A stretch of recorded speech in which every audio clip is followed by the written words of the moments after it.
اللہ جب کسی بندے سے ناراض ہوتا ہے تو اس کو پاکیزہ لوگوں کی عیب جوئی میں مشغول کر دیتا ہے۔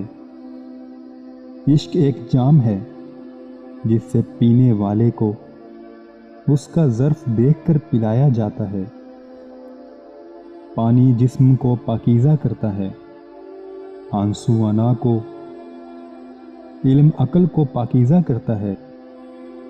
آپ 40 عالموں کو ایک دلیل سے ہرا سکتے ہیں، لیکن ایک جاہل کو 40 دلیلوں سے نہیں ہرا سکتے۔ دوسروں کے ساتھ کیا ہوا؟ دوسروں کی کہانیوں سے مطمئن نہ ہو، اپنے باطن کی کتاب کھولو اور اپنی کہانی لکھو۔